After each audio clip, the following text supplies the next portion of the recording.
Well, welcome back, folks, to another episode of American Genesis, the creation of America's Scripture. We've gone through the Declaration of Independence, we've gone through the Constitution, we've gone through the Bill of Rights.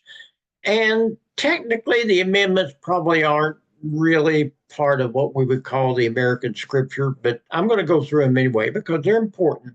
And then we're going to finish up probably in maybe 2 or 3 weeks.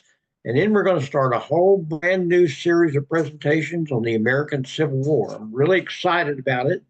Uh, I've been wanting to do this for some time, and I finally just decided to do it.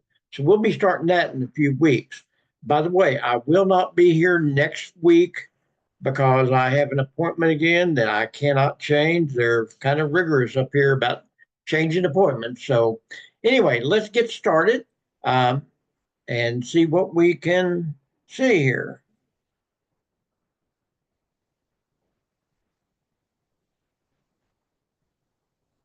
Okay, the amendments 11 through 17. Well, one of the remarkable facts about the Constitution is that that thing has lasted for 237 years. And if you exclude the Bill of Rights, it's only been changed 17 times. Pardon me, I've already got something in my throat. And just think about that, folks. The Constitution is a very short document in comparison to other constitutions throughout the world.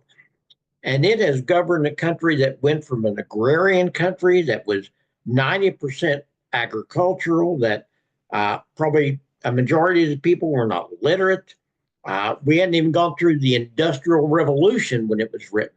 And now we're far into the technological revolution where we've got artificial intelligence. It's just amazing that this document still works and has only had to been changed 17 times. Now, that doesn't mean there have been other attempts to change it, but that's the only changes that have been made to the Constitution since the original Bill of Rights. And these all occurred for a reason. For instance, there's about five main reasons the Constitution has been changed. One of them was to clean up language in the original text. We're going to look at the two that enacts, the first two, 11 and 12 today. And then there were some of those that reacted to a crisis, like 13 and 14 and 15. Um, the Civil War amendments. And then you had those that reacted to social movements, like the progressive movement, like the income tax, prohibition, repeal of prohibition. And then you had those amendments that added or realigned or expanded the voting franchise, women's suffrage, uh, you know, anyone over the age of 18, the poll tax, etc. And finally, there are at least four amendments that have been added that kind of redefine the powers of the office holders 20, 22, 25, and 27. We're going to go through each one of these. It will take a couple of weeks at least, maybe three. In addition to the 27 amendments, there have been six others that have been approved by Congress and sent to state legislatures for approval. Remember, in order for a amendment to be proposed, 2/3 of both houses of Congress has to approve of a constitutional amendment to be proposed. That's pretty hard to do. That's probably one of the reasons there's only 17. And then it has to be sent to state legislatures. And 3/4 of those, that is 38 now, has to approve of those. So it's pretty rigorous to get a constitutional amendment in. Now, of those six that have been approved by Congress and sent to state legislatures for approval that were not approved, four of them are still pending. In other words, they could be approved. I don't know that any of them ever will be, but they could be. And then there's two that have expired because what's happened is they started building in sunset clauses to the amendment saying you've got 10 years to get this passed. And if it doesn't pass within the 10 years, then it's gone. We'll look at that coming up. The one that really probably catches your eye will be the Equal Rights Amendment for women, because it's kind of complex. Some people actually think that it has been approved. We'll talk about that when we get to that. Congressional Apportionment Amendment, which would regulate the number of seats in the House of Representatives, is still pending. So there is some changes that could still be approved. That's been happening since 1789. It doesn't have a sunset clause. It's probably never going to happen, but it's still out there. As is the Title of Nobility Amendment, which would strip citizenship from any U.S. citizen who accepted the title of nobility, a president, a pension, an office, an emolument, which is a gift in a sense from a foreign power. That's still out there. Probably will never be approved because it's not really too much of a problem. And then you have something called the Corwin Amendment, which would make domestic institutions, slavery, exempt from abolition. That's still on the books as being out there and pending. That's never going to happen because the 13th Amendment freed the slaves. But nevertheless, it's out there. Then there's one which might surprise you, Child Labor Amendment. The Child Labor Amendment is also still out there, and it would empower the federal government to limit, regulate, and prohibit child labor. That's been pending since 1924. The reason it's not really a problem anymore is because every state has passed child labor laws, and Congress has passed child labor laws, and there's just probably not a need for it anymore. Not that it's, not that anybody thinks it's a good thing to have child labor, but there's been changes that have kind of solved that problem for the most part.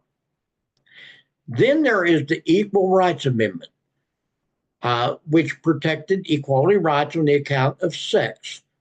That actually was proposed in 1972 and had a 10-year sunset clause. And after 1982, it was ruled no longer pending. Now, here's the problem. It takes 38 states to approve a constitutional amendment. Since that time that it failed the sunset clause, there have been other states that have agreed to approve it, even though the sunset clause ended, which means there's actually been 3/4 of the states have actually approved of the amendment, but some of them did it after the sunset clause. As a result, the amendment has been ruled by the people that make these decisions that it is no longer viable, that it can't be passed because the sunset clause has passed. There's people that don't necessarily accept that, including your former president, Joe Biden. You might remember that one of the things he said right before he left office was that the Equal Rights Amendment is passed and is good. A little bit of criticism about him saying that because it really hasn't been technically. And finally, there was an amendment out there that began in 1975, and it had a sunset clause of 10 years, which gave the District of Columbia voting rights and gave it statehood. In other words, the District of Columbia would have become the 51st state under this amendment. That's also failed. And it has also lacked the required 38 amendments. So this is kind of the amendments as we see them. So let's get into it. Now, I'm going to tell you right now, the 11th Amendment may be the most complex amendment in the Constitution of the United States, and it is very difficult to understand, and it is very difficult to grasp, and it often gets confusing talking about it. So if I confuse you, don't be surprised, okay? I'll try to make it as clear as mud, okay? The 11th Amendment was ratified early on. The First Amendment ratified after the Bill of Rights, 1794, and restricts the ability of individuals to bring suit in federal courts against states of which they are not a citizen. So, the original amendment, the original Constitution said that you could sue a state that you were not a resident of in federal court. Well, what happened was this. There was somebody that tried that, a man by the name of Chisholm, who did not live in Georgia. and he sued the state of Georgia in federal court. And the state of Georgia said, that's not right because we should have sovereign immunity, just like the United States government does. Sovereign immunity means the legal doctrine whereby a state cannot commit a legal wrong and is immune from civil suit or criminal prosecution. So if you have sovereign immunity, you can't sue that government unless they give you permission to.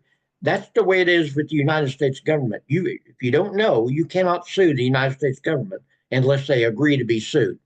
And the state said we ought to have the same kind of sovereign immunity. Well, the Supreme Court got the case because it was brought in federal court and was appealed to the United States Supreme Court. And that case was Chisholm versus Georgia, probably the first really landmark case in American history, Supreme Court history. It was issued by John Jay, who was one of the founders of the Constitution, was involved very heavily with the Federalist Papers with Hamilton and Madison. And so he became the first Chief Justice. And let's look at what happened in Chisholm versus Georgia. Alexander Chisholm was the executor of a state by the man by the name of Robert Farquhar.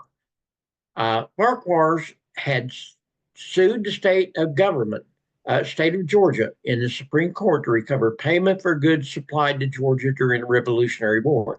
This Robert Farquhar, had basically sold goods to the United States government during the Revolutionary War.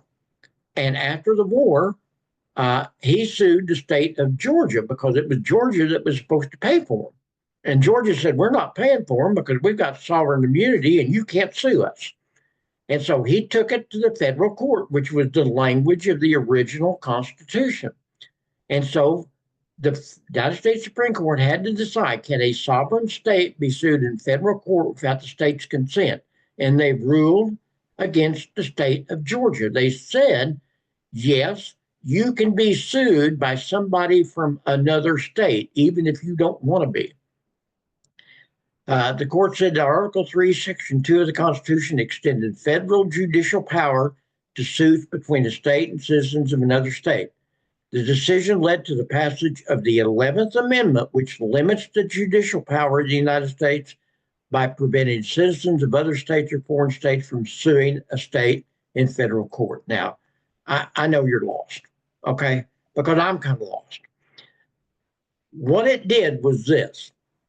To bring it down to the brass tacks, what it means in simple language is this. The 11th Amendment corrected the original wording of the Constitution, giving states sovereign immunity, meaning they were protected from lawsuits filed by citizens of another state or a foreign country in federal court. Now, if you live in the state of Missouri, you have permission to sue the state of Missouri, and that goes into state courts. If you live in the state of Illinois and you want to sue the state of Missouri, you have to get their permission to do that. So that's all this did. It's a really complex situation, and I know it doesn't make a lot of sense to us, but it was a technical problem that had to be solved. It was poor wording on the part of the original Constitution. Now, let's jump to the 12th Amendment because it was actually a lot more critical, and it really needed to be changed. The 12th Amendment, ratified in 1804, redefined the procedure for electing the president and the vice president. Now, originally, the Constitution provided that every elector, remember, it's not you that votes for president, it's the Electoral College. And every state has a certain number of electors based upon the House of Representatives and total number of senators. And so the Constitution said every elector in that state has 2 votes. The problem is it didn't distinguish between a vote for president or vice president. So you just voted for 2 people. Now, obviously, the one having the most votes was declared president, and the runner-up was going to be the vice president. That's exactly what happened in the third election for president. The first two for George Washington was not an issue because everybody voted for George Washington for president, except for one person who voted for John Adams. And then in 1796, John Adams ran for president, as did Thomas Jefferson. Now, Jefferson had been George Washington's original Secretary of State, but they didn't get along. And he didn't get along with John Adams either. He had a different political philosophy. He was a Democratic Republican. Adams was a Federalist. And so Jefferson and Adams run for presidency in 1800. Pardon me. So Thomas Jefferson had actually received the second most votes, in the 1796 election. It soon became apparent that having a president and a vice president of opposing political parties just wasn't going to work. Okay, so what you had was a president and a vice president of opposing parties. And so in 1800, Jefferson ran again and defeated John Adams. Here was the problem. His vice presidential candidate was Aaron Burr. And everybody on the Democratic Republican Party voted for Jefferson and Burr, and all the Federalists voted for John Adams and his vice president. So what that meant was this: since there was a tie, Jefferson and Burr were tied for presidency, even though Aaron Burr was supposed to be the vice president. So it had to go to the Congress, because the Constitution says if there is a tie, then Congress breaks the tie. They have to vote for the president. And each state has one vote. It's not like the Electoral College. Each state had one vote. So what happened was this: Jefferson had enough votes to win the presidency if Aaron Burr would have just said, I don't want to be vice president. But Aaron Burr all of a sudden got greedy and said, well, I got just as many votes as Jefferson did, so I think I want to be president. And so the Federalists, they decided they weren't going to vote for Jefferson. And so it took 35 ballots in the House of Representatives to determine who was going to be president. And finally, Alexander Hamilton of the New York delegation, who was a huge, huge opponent of Thomas Jefferson, went to his people in New York and said, hey, we cannot let Aaron Burr be president. So they switched their votes and made Jefferson the president, and Aaron Burr got the second most votes, and he became vice president. It was a mess, folks, because Burr could have ended up being president. Instead it was Jefferson. Well, immediately everybody realized the chaos, and they said, we cannot ever let that happen again. We can't let this happen. We have got to amend the Constitution, which delineates one electoral vote for the president, one electoral vote for the vice president. And so that's what happened. And in the 1804 election, Jefferson would win the presidential election in a landslide. By the way, Aaron Burr did not run for vice president in that election. The reason was Jefferson didn't like him. They didn't get along. And so he basically dropped him from the ticket. Aaron Burr decided he was going to run for the governorship of New York State. And so he also started running for the governorship. Now, here's the problem. Hamilton is the political power in the state of New York. Now, these two had a long personal history. They had both served in the Revolutionary War in a very admirable capacity. They had both been close to Washington. They both went back to New York City after the war. They became big lawyers. Hamilton, of course, was Washington's first Secretary of State or Secretary of Treasury, and Burr was elected as the Attorney General of the state of New York. In 1791, Burr decides to run against Hamilton's father-in-law, Philip Schuyler, for the Senate race, and he beat Hamilton's father-in-law. So all of a sudden, there's a lot of bad blood here because number one, Hamilton's father-in-law is no longer the senator from New York, and instead Burr is the senator. And then he runs for Jefferson as his vice president in 1800.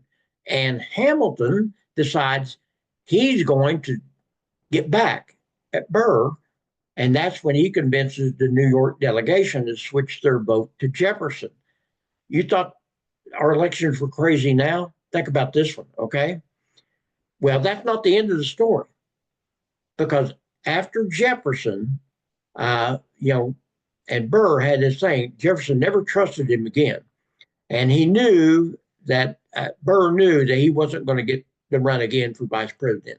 So he resigns because Jefferson was going to drop him and decides he's going to run against a man by the name of Morgan Lewis for the governor of New York. He says, well, if I'm not going to be vice president, but I've been senator, now I'm going to run for governor of New York. But once again, a big smear campaign got started, orchestrated by, guess who? Alexander Hamilton again. Burr, by the way, was a notorious womanizer.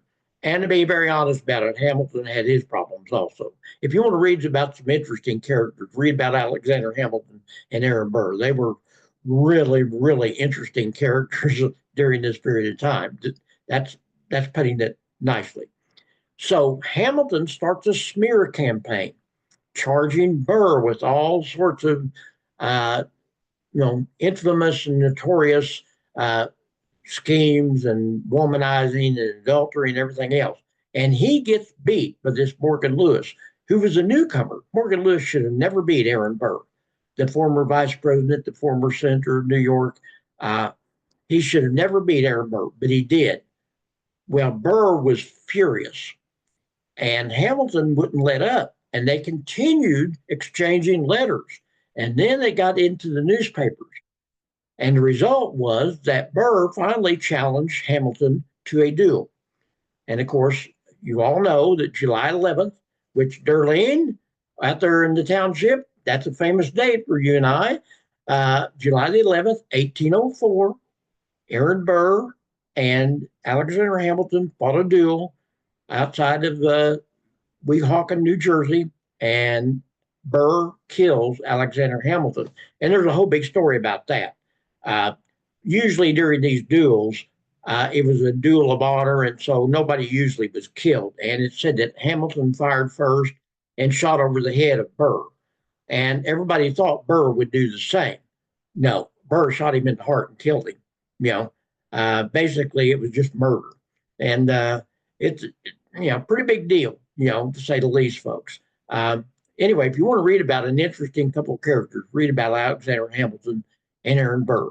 That's why we have the 12th Amendment, because now when the electors vote for president, they're only voting for one man for president, and then they're voting for one man for vice president. So it had to be straightened out, to say the least. So there's a lithograph of Aaron Burr killing Alexander Hamilton in this famous duel. By the way, Aaron Burr's history after that was also really radical. He went out west. He got involved in a plot that some people thought was trying to detach part of the western states into make it an independent nation. He wanted to be president of a new country. And he actually got threatened with treason. He was arrested. Folks, his life was crazy, I'm telling you. So, again, if you want to read a good story, read about Aaron Burr's life. Okay, that's the 12th Amendment. The rest of them aren't going to be that complex, okay? They're actually going to be a little bit straighter. We're going to jump to the 13th Amendment because this was done in 1804, and we don't have another amendment until 1865. So it goes 61 years without the Constitution being amended again. The 13th Amendment was the first of three Reconstruction amendments that were uh, amended. The Constitution was amended after the Civil War, dealing with slavery and related constitutional issues. Now, here's what the 13th Amendment says. It's pretty short. Neither slavery or involuntary servitude, except as a punishment for crime, whereof the party shall have been duly convicted, shall exist within the United States or any place subject to their jurisdiction. In other words, basically, just say it abolishes slavery.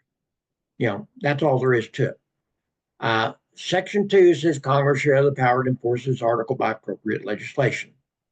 So it was ratified by the required, at that time, 27 of 36 states on December 6, 1865. And it followed the Emancipation Proclamation, which had been issued back in January of 1863, which had ended slavery in the Confederate controlled areas. If you join me when we're doing the Civil War, we're going to make that a little bit, we'll talk about that a little bit more. Whether or not the Emancipation Proclamation was going to be ruled constitutional by the Supreme Court was a little up in the air, folks. No one knew for sure exactly how the Supreme Court would rule on that. And so they decided they needed to amend the Constitution just to make sure that there was never any question. And so Congress proposed the amendment, and 27 of the 36 states passed the amendment, basically abolishing slavery. It's never really been a problem. In contrast to the 14th Amendment, which seemed like it's involved in every Supreme Court case, the 13th Amendment has rarely been cited in any cases. There has been use of the 13th Amendment in recent years when Congress is making laws against sex trafficking. Human trafficking is kind of a big deal right now in the world. I don't know if you know it, but there are actually most organizations that follow this kind of thing says there's more slaves in the world today than there's ever been in the history of the world. I know that may be hard to believe because I don't know that any country in the world allows slavery, and every country in the world legally has abolished slavery. But there are so many countries that have uncontrolled slavery as a result of governments letting it happen. In Africa, in Asia, in South America, people would say even in the United States, there's slaves still existing, and because of all this trafficking of illegal aliens coming across the border, particularly children and women. So it's kind of a big deal in the world today. So that's the 13th Amendment. By the way, folks, there's a picture that probably had to do more with getting the 13th Amendment passed than any other thing. And this is the picture. This is Peter Gordon. Okay. He was an emancipated slave, and he was formerly enslaved by a man who was the subject of photographs documenting the extensive scarring on his back from whippings. He had just had an enormous amount of whippings as a slave. And what happened was he was a property of a man named John Lyons, who owned a 3,000-acre plantation in Louisiana.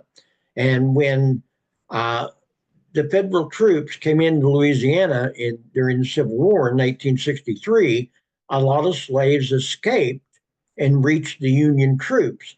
They were called contraband, and so they would be taken to a refugee camp and sent north, these escaped slaves. And while he was in the custody of one of these refugee camps, a couple of photographers took a picture of his back. And it went all over the United States in the magazines at the time and the newspapers. And it just horrified most people. I think most people just didn't realize how bad slavery was, particularly in the North.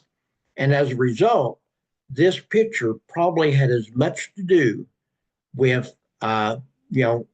actually issuing the Emancipation Proclamation and the founding of the 13th Amendment as anything that ever could. This is Whip Peter, is what they call him. Okay, so we're going to start the 14th Amendment. We're not going to get finished with it today because the 14th Amendment, probably next to the First Amendment, is the single most important amendment in the Constitution. The First Amendment, of course, is the granddaddy of amendments: the freedom of speech, freedom of press, freedom of religion, freedom of assembly, freedom of petition. It's just a huge amendment. The 14th Amendment is just about that big. Okay, not quite, but just about. So let's see what it says. The 14th Amendment was the second of the so-called Reconstruction Amendments. That was passed after the Civil War in 1868. And in the words of one constitutional scholar, expanded federal power at the expense of state autonomy and thus fundamentally altered the balance of state and federal power struck by the Constitution. So it really changed the concept of federalism that the original founders of the Constitution. And folks, it needed to be changed because under the original Constitution, there was way too much power given to slave states, and slavery, as we've seen, was legal, and it was a mess, folks. So the 14th Amendment had to be passed. Now there are 4 sections to the 14th Amendment. At the core of the amendment was the desire to assure freed slaves the right of citizenship as well as grant them equal protection of the laws and due process of law. Now, this had already been given in the federal Constitution in the Fifth Amendment, but now it basically said that this was a right that should be in every state as well. Section 2, under the original text of the Constitution, slaves were counted, remember, as three-fifths of a person. Horrible. For the apportionment, for representative apportionment. This section established a punishment for any state that used race or color as a basis to deny votes. It didn't totally affect voting the way they thought it was. That's why they had to go ahead and pass the 15th Amendment a little bit later. We'll talk about that in 2 weeks. Section 3, the section disqualifies from federal or state office anyone who, having taken oath of office as a public official to support the Constitution, subsequently has engaged in insurrection or rebellion or given aid and comfort to its enemies. Guess what, folks? This section of the 14th Amendment was at the core of some of the movements to disqualify President Trump from holding office again in the United States, because they claimed that as a result of his actions on January 6th, that he gave aid and comfort to the enemies of the country and that he engaged in an insurrection. It didn't turn out that way, but there was at the core of that argument the 14th Amendment, Section 3. And finally, the Section 4 confirmed the United States nor any state would pay for the loss of slaves or debts that had been incurred by the Confederacy. And again, this was kind of out there. So we're not going to be able to finish this today, but I want to get started on the 14th Amendment. We're going to have to look at each section and talk about it. Okay, let's look at citizenship first of all, okay? The Citizenship Clause of the 14th Amendment was a direct repudiation of Dred Scott versus Sandford. Remember, in the Dred Scott case, passed in 1850 or announced in 1857 by the Supreme Court, blacks, slaves were not considered citizens. It flat out said they have never been, and they will never be citizens of the United States. So free blacks as well as slaves.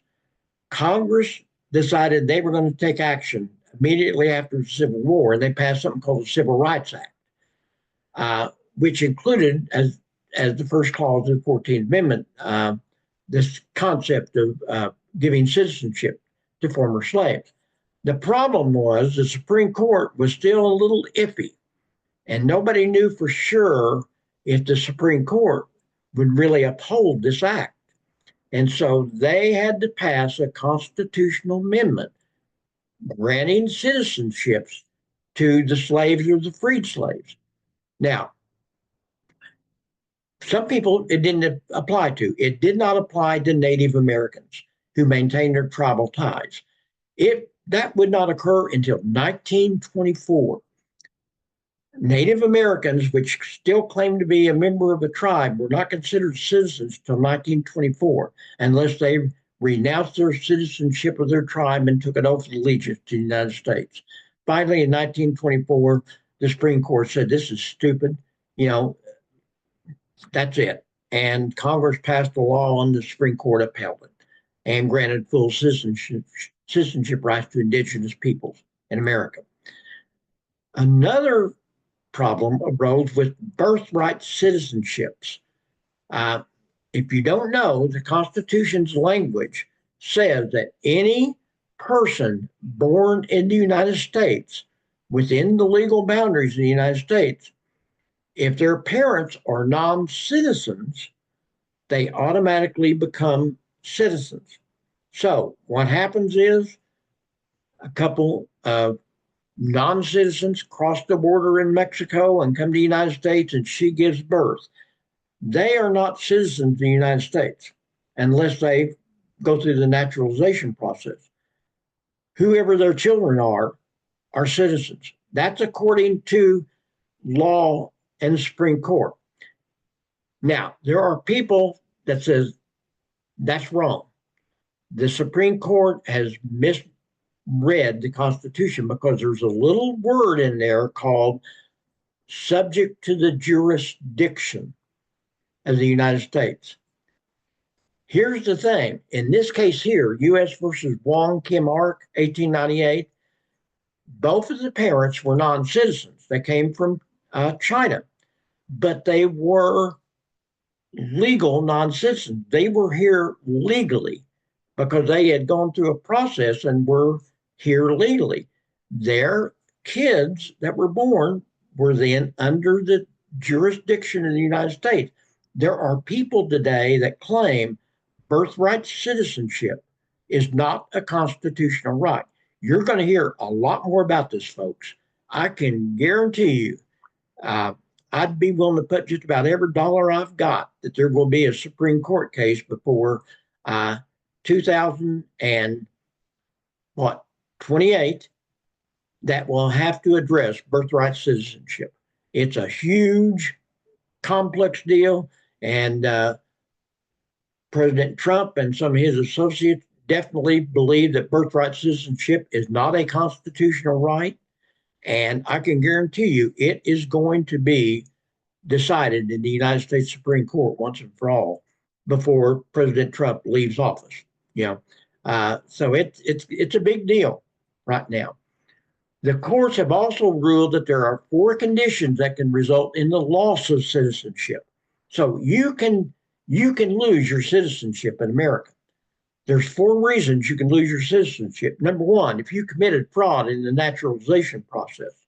I don't know what that would encompass, but if they decide that you have been fraudulent in whatever you did, then you can lose your citizenship. You can become affiliated with an anti-American organization within 5 years of naturalization. Let's say somebody comes to America from a foreign country and goes to, well, let's pick a country. Let's say Iran. Somebody comes from Iran and they become into America legally and they go through the naturalization process.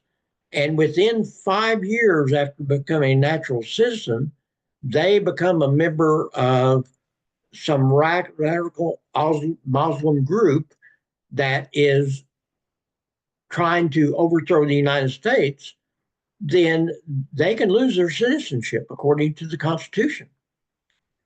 Now, the third one is other than honorable discharge from the U.S. Armed Forces before the 5 years, if honorable service was the basis for naturalization. So here's the deal. If you come to the United States as a foreign citizen and you join the United States military, that can be a basis for naturalization right there.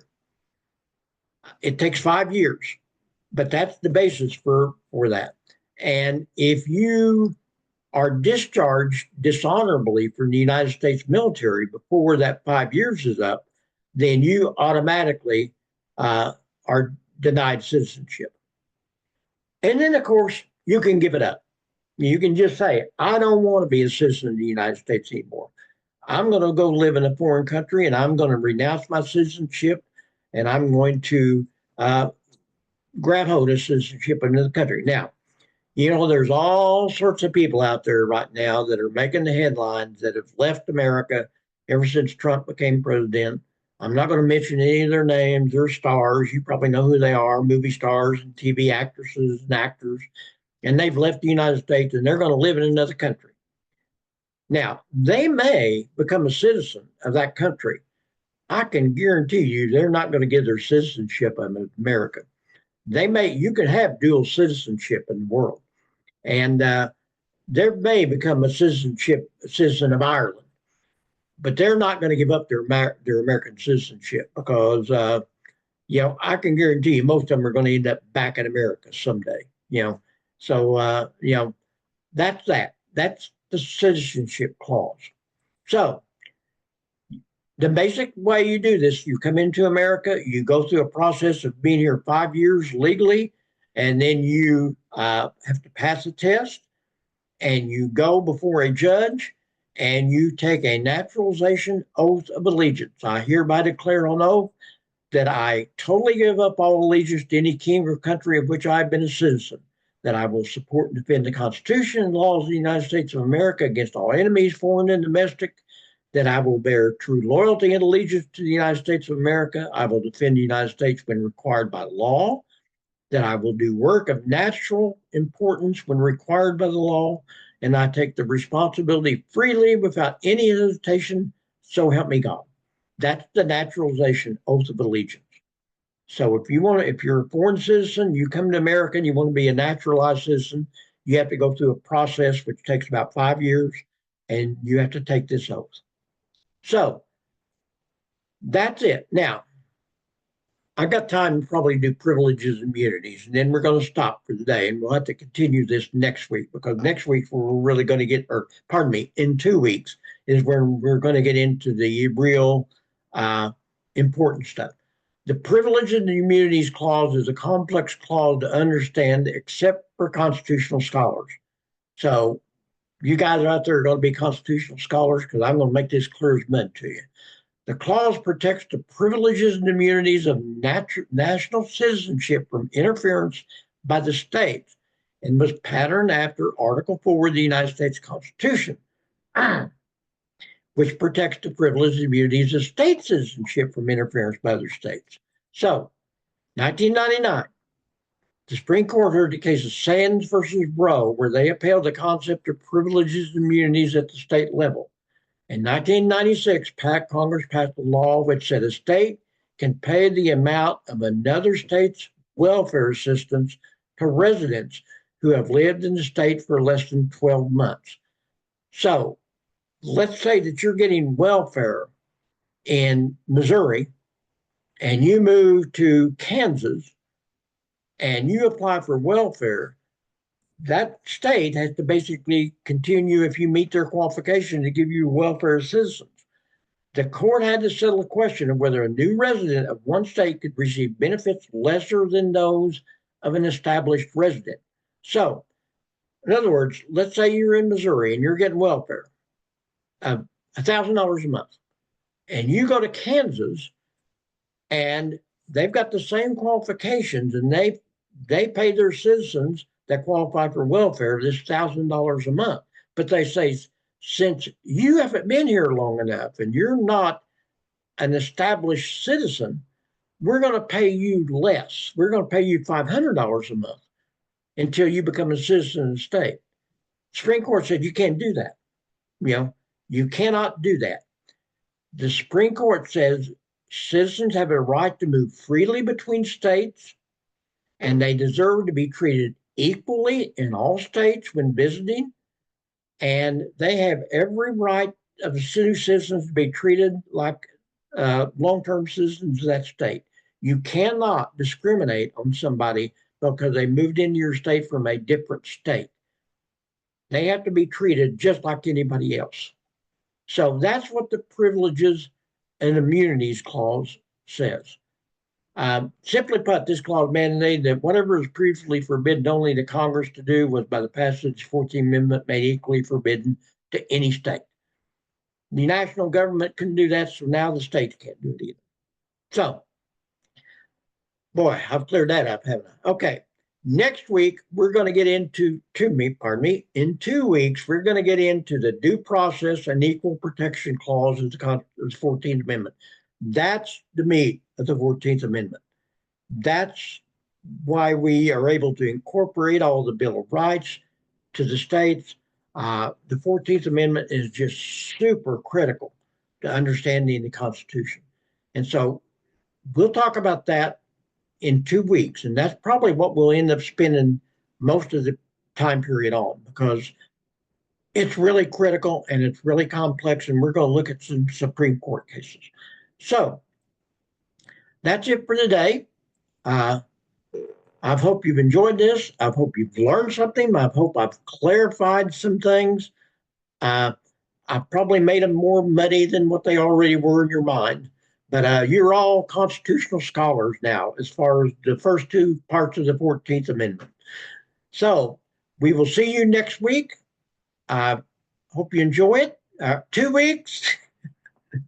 I keep forgetting I'm not going to be here. Thank you, Donna. Donna over there waving at me saying, no, Tony, you won't be here in 2 weeks. So I'll see you all in 2 weeks. We'll see you. Bye-bye.